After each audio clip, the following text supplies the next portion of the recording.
Hello everyone, आज एक नए लेक्चर के साथ हाजिर हुए हैं that is increasing inflation in Pakistan. Pakistan में करंटली 44% वो इन्फ्लेशन रेट चल रहा है और 2023 में इट वॉज 29% एंड 13% इन 2022।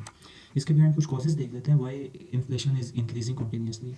सबसे पहले कॉज होता है कि गवर्नमेंट एक्सेसिव लॉन्स ले रही है। जब भी गवर्नमेंट एक्सेसिव लॉन्स देगी तो उसे सर्टेन कंडीशंस होंगी वो फेस करनी पड़ेंगी। फॉर एग्जांपल, जब भी आईएमएफ पाकिस्तान को लोन देता है तो उसकी एक कंडीशन होती है कि आपने सब्सिडीज रिमूव करनी है।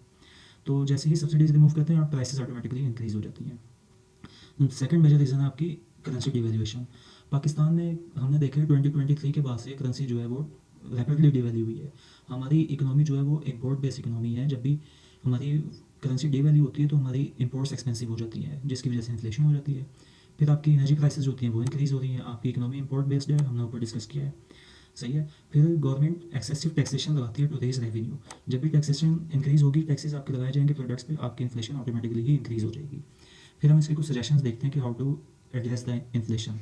सबसे पहला आता है कि आप करेंसी को स्टेबलाइज करें। जैसे ही आपकी करेंसी स्टेबलाइज होगी आपकी इन्फ्लेशन ऑटोमेटिकली कम होना शुरू हो जाएगी।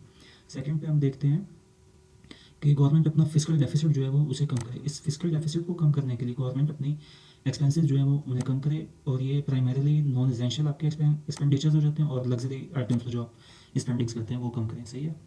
सेकंड आता है कि जी प्रोडक्टिविटी इंक्रीज़ करें। आपकी प्रोडक्टिविटी मेनली इंक्रीज़ होती है आप जब एग्रीकल्चर सेक्टर को बूस्ट करते हैं और आप अपने इंडस्ट्रियल सेक्टर को बूस्ट करते हैं, स्मॉल एंड मीडियम एंटरप्राइजेस। जैसे ही आपकी प्रोडक्टिविटी इंक्रीज़ होती है तो दो मेजर इंपैक्ट्स होते हैं। नंबर वन, आपकी इंपोर्ट्स जो है वो कम हो जाती है। नंबर टू, आपकी डिमांड और सप्लाई गैप जो होता है वो कम हो जाता है। आपकी इन्फ्लेशन के इंक्रीज़ होने के पीछे one of the major cause ये है कि आपकी डिमांड सप्लाई गैप बहुत ज़्यादा है। जैसे ही आपकी सप्लाई ज़्यादा हो जाएगी और ये डिमांड को मीट करेगी, आपकी प्राइसेस ऑटोमेटिकली ही कम हो जाएंगी। फिर आता है कि जी आप अपनी एनर्जी प्राइस वो एनर्जी कंजम्पशन जो है उसे इंक्रीज़ करें ताकि कैपेसिटी पेमेंट्स का जो इशू है वो इफेक्टिवली एड्रेस हो जाए। Thank you.